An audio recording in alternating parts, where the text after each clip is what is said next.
Okay. It has been known that athletes often use anabolic steroids to boost their performance in sports.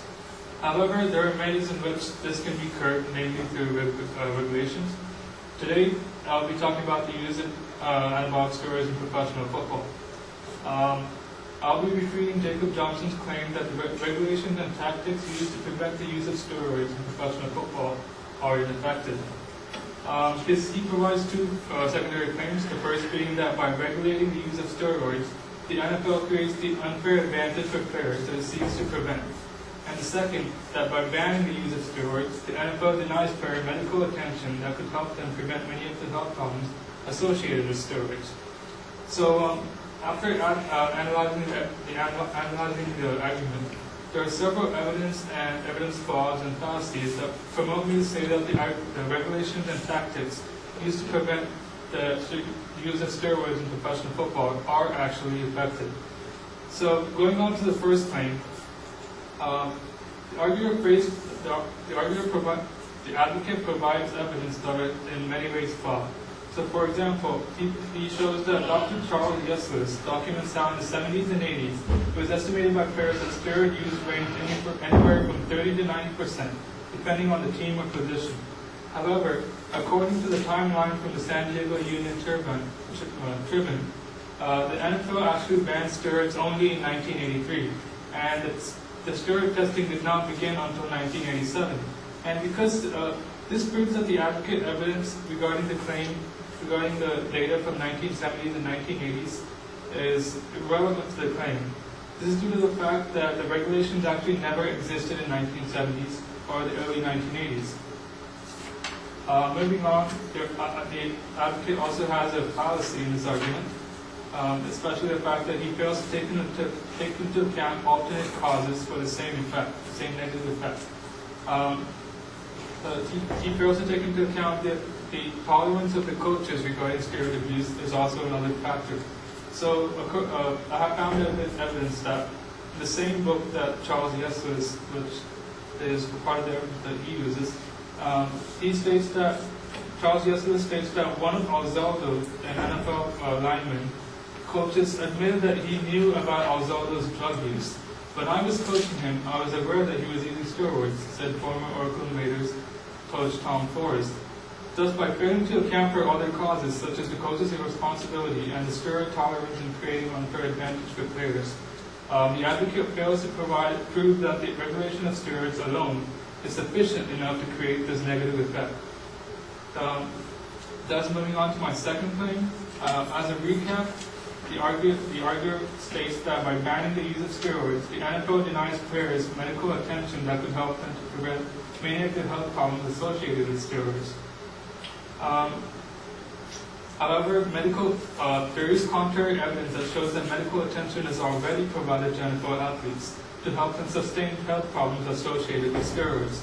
According to the site steroidabuse.org, which is created by steroid users, doctors, and PhDs from sports fields, they have said that the professional athletes have trainers, coaches, and team physicians that can give them accurate details in relation to steroids, as well as the medical care needed to prevent huge problems.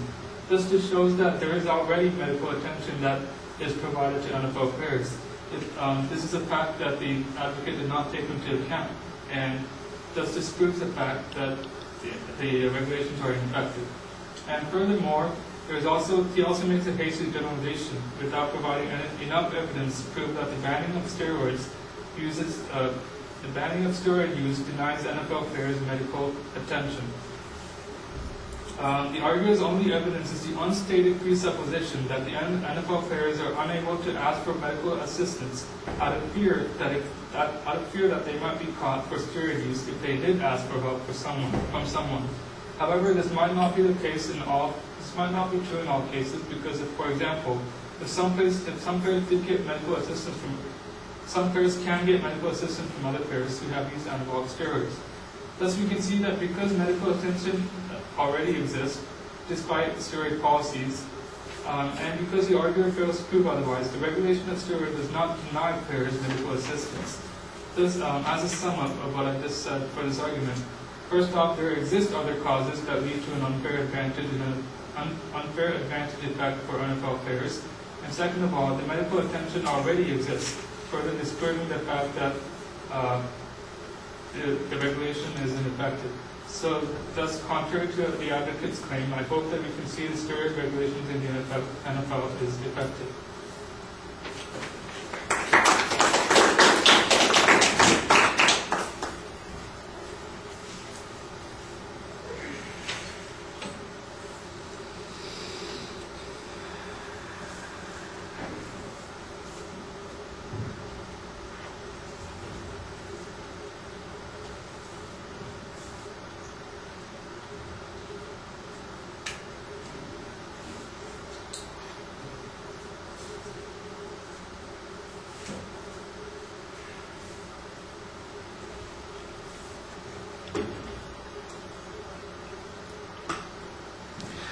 All right, you've got a good summary at the beginning of the speech that sets up what the controversy is and talks about the organization of the issues. That part's fine.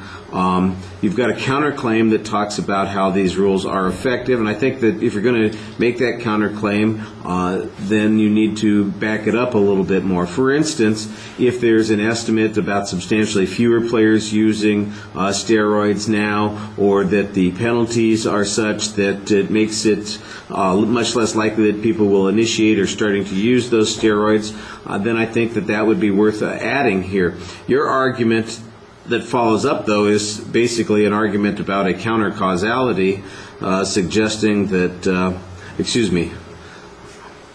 rather it's, you make an argument about the advocate's evidence coming prior to the ban on steroids and the testing for steroids.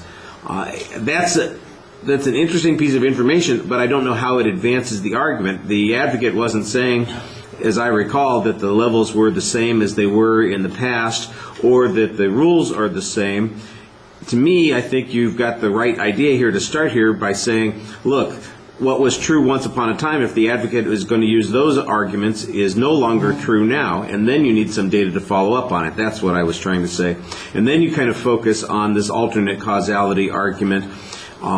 But the case that is being talked about here would definitely be one that occurred under the old rules as opposed to the new rules. So I'm not exactly sure how it advances your position that this is not likely to be occurring, or that there's that there is no imbalance or unfairness, or that the unfairness comes from the coach's treatment. Well, that's under the old rules because the coaches look the other way. They could get away with it.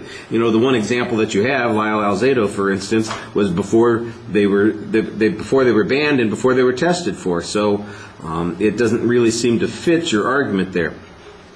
The second point, I think you've got a good counterclaim on, suggesting that there are health care available. That there is health care available for these folks. You've got one piece of information that suggests that trainers and coaches and doctors are available.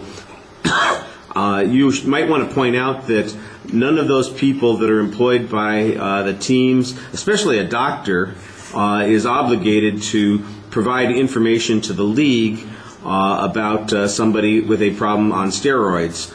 The other thing that you might want to point out is that these are all professional athletes who are well-paid folks, and they're going to have access to a lot of other assistance there. They don't have to just rely on the player in the next locker to give them advice on these kinds of things. You're going to tell me that a guy who's making $500,000 a year can't go to his own personal physician and get some advice on what's going on? That doesn't seem to make any sense. That seems like it's a very simple challenge to make. If you're relying on the team doctor, then maybe there's some issue, but even then I'm not sure if they're allowed to report those things, and that seems like something that isn't answered either by you or by the advocate here. I did like the challenge on the generalization, that the advocate is basically made an assumption and then they're generalizing from that assumption without any proof. I thought that was a very good challenge to be making also. All right. Thank you.